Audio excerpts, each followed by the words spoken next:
Time has some limitations, and I want to just quickly go over them. Job chapter 14 says, and this is a verse you probably want to remember if you're still breathing. Verse 5. Let's read it together out loud. Go. Man's days are determined. You have decreed the number of his months, and have set limits he cannot exceed. So look away from him and let him alone, Lord, until he has what? Put in his time like a hired man. That's in the Bible. God says, look, when I gave you birth, I hired you to do something, and I got a certain period for you to do it in, and you can't exceed that. Have you noticed that the last couple of weeks or days, a lot of folks been dying suddenly? Do you know why? They ain't supposed to cross over. And some of you are here tonight, and maybe you're supposed to cross over, but you only got 1 month into the next year. You better get saved now. Look at that verse again. God says what? I have set limits that you cannot exceed. Sometimes you wonder why my husband died, my wife died, my child died, and I outlived them. Could it be because it was just the limit? You ain't supposed to be dead yet. Determined. Time is determined. Write this down, please. Very important. Psalm 39, verse 4. Write it down. I want you to say it out loud. Read it. Lord, make me know mine end and the measure of my days, what it is that I may know how frail I am. In other words, I am only here for a breath of time. So let me know what?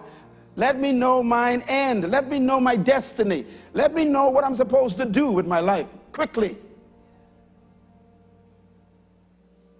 I like this one. Psalm 90, verse 12. Read out loud. Go. So teach us to number our days, that we may apply our hearts unto wisdom. In other words, let me know how long and how much I have to do so I can use my days effectively. I like this one. Ecclesiastes 8, verse 6. Read out loud. Go. For there is a proper time and a procedure for every matter under heaven. This is a deep one here. In other words, there's a proper way and time to do everything. Time is so powerful in that man, in the hand of God. Here's something I thought was interesting too. Time is measured in seconds. We saw that a moment ago by that video. And we are amazed sometimes at how fast time can leave us. And we measure time in minutes and hours and days and decades and centuries. But time measures life also in yesterday, today, and tomorrow. I like this one. Whatever you've been through in 2013, you can now say it was last year. Isn't that good? Tell your neighbor, I was broke last year. Tell your neighbor, I lost my house last year. Say it. So you all straight to say that one, hey?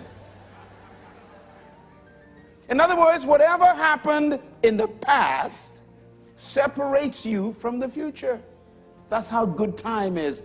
I put it this way. Time measures life in past, present, and future. Tell your neighbor, that's my old girlfriend.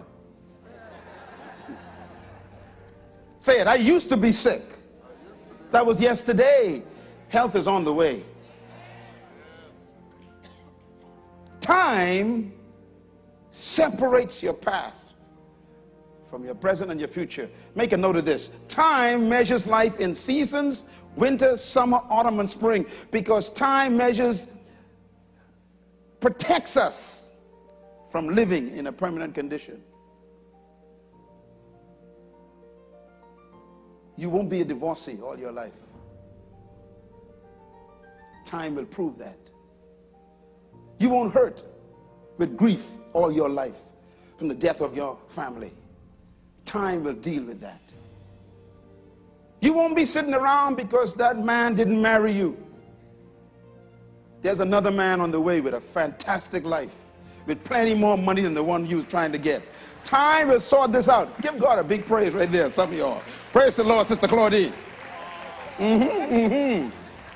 Everybody say, time changes everything. Nothing is permanent in time.